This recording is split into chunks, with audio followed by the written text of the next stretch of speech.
नमस्कार, सादर प्रणाम। मैं doctor Om Prakash Mishra, the Sanket live से। आज अंतरराष्ट्रीय महिला दिवस है। 51वां महिला दिवस है।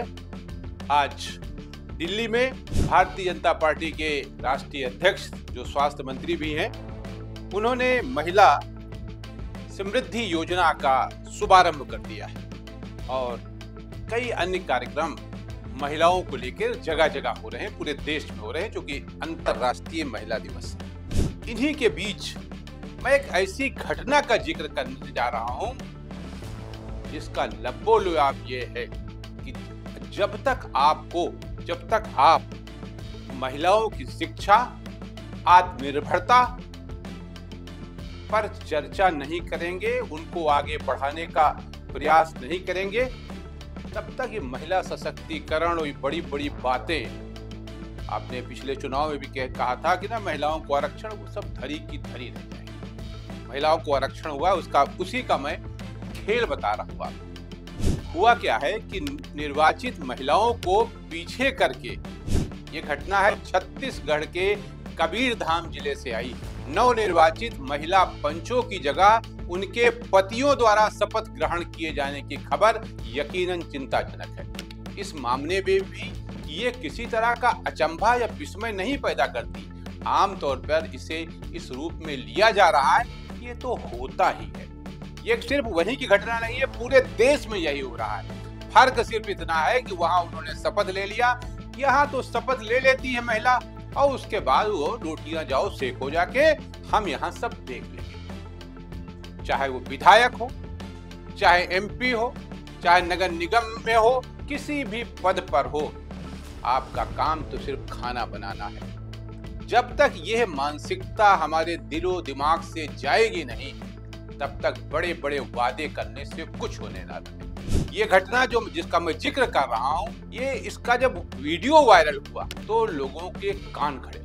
धूमधाम से एक कार्यक्रम संपन्न हुआ और ये घटना है 3 मार्च की। 3 मार्च को कबीरधाम जिले के परसवाड़ा गांव में हुए इस कार्यक्रम के दौरान किसी भी संबंधित व्यक्ति को इसमें कुछ भी गलत नहीं लगा। तो ठीक तो हुआ है, इसमें क्या है? किसी ने कुछ भी छुपाने की जरूरत नहीं महसूस की। धूमधाम से गुलाल लगाकर माला पहने इन पंचपतियों को शपथ दिलाई गई। पंचपति मतलब पंच चुनी गई थी महिलाएं।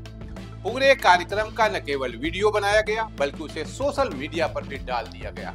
वो तो तब चर्चा हुई जब वीडियो वायरल हुआ और मीडिया की पूछताछ शुरू हो गई। तब स्पष्टीकरण दिए जाने लगे कि भाई ये तो चलता रहता है। सामाजिक पृष्ठभूमि अगर इस गांव की सामाजिक और शैक्षिक गौर करें तो ये सब असामान्य भी नहीं लगता। 2011 की जनगणना के मुताबिक जहां की घटना है, 320 परिवारों और 1545 की जनसंख्या वाले इस गांव में महिलाओं और पुरुषों का अनुपात प्रति 1000 पर 936 है, जो राज्य के लिंगानुपात यानी 969 के मुकाबले काफी कम है। साक्षरता दर जहां पुरुषों में 82.86% है, वहीं महिलाओं में ये मैच 51.19% है। अब क्या है? जुर्माने की सिफारिश। 50% आरक्षण के प्रावधान के बावजूद पंचायतों में महिलाओं को नाममात्र तो ही मिल रहा है। ताजा आंकड़ों के मुताबिक देश में अभी पंचायत स्तर पर कुल 32.29 लाख निर्वाचित प्रतिनिधि हैं, जिनमें 15.3 लाख महिलाएं यानी 46.6% के इस अनुपात को बुरा नहीं कहा जाएगा। लेकिन व्यवहार में क्या है? व्यवहार में पितृसत्ता का साया इसे निरर्थक बना दे रहा है। इसी वजह से सुप्रीम कोर्ट के निर्देश पर पंचायतों में महिलाओं की जगह उनके पति या रिश्तेदारों की भूमिका समाप्त करने के लिए भी समिति गठित की गई। इस समिति के पिछले महीने आई रिपोर्ट में ऐसे मामलों में भारी जुर्माना लगाने की सिफारिश की गई है। अब ये हो क्यों रहा है? हो इसलिए रहा है कि जागरूकता नहीं है। हम बातें तो बड़ी बड़ी कर रहे हैं, बड़े बड़े लक्ष्यदार भाषण दे रहे हैं महिलाओं की सशक्तिकरण के, लेकिन उनकी कीमत क्या है? 2500 रुपया आपने घोषणा कर दिया है आज दिल्ली में। यही है उनकी जिंदगी।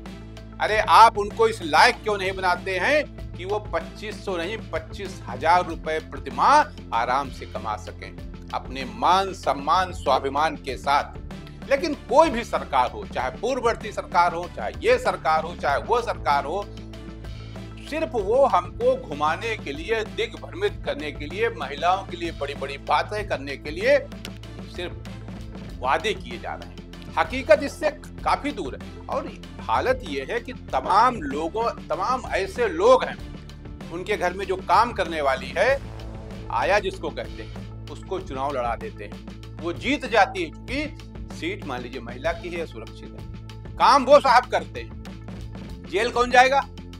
जेल वो जाएगा जो चुनाव जीता है या चुनाव जीती है। जेल तो वही जाएगा ना, दस्तखत तो उसी के होंगे ना। मजा अपना काट रहे हैं। लेकिन ये मामला जटिल और संवेदनशील, कड़ी सजा पर जोर का उल्टा असर हो सकता है। वीडियो वायरल होने की वजह से परसवाड़ा जैसे सुर्खियों में गांव आ गए। ये एक ऐसा इकलौता गांव नहीं, अन्य इलाकों से भी इस तरह की खबरें जब तब सामने आती रहती हैं। ऐसे में कड़ी सजा के बजाय जागरूकता फैलाने पर जोर होना चाहिए।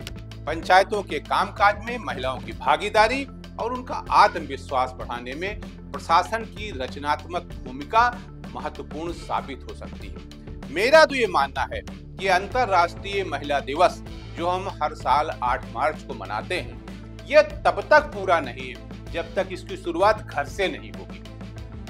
बाहर तो बड़ी बड़ी डींगे हाँक रहे हैं, लेकिन अंदर खाने में क्या हो रहा है, इस पे भी कभी चर्चा होनी चाहिए। कोई भी पति, कोई भी भाई, कोई भी पिता ये कभी नहीं चाहेगा कि उसकी पत्नी या उसकी बहन उससे आगे निकल जाए। पूरी फिल्म इंडस्ट्री उठा ले देखिए, और यहाँ चले जाइए पारिवारिक न्यायालय में, सबसे ज्यादा केस जो चल रहे हैं वो पढ़े लिखे लोगों के बीच के हैं, पति पत्नी के बीच के। अनपढ़ आदमी मुकदमा नहीं लड़ रहा है। तो ये क्या है?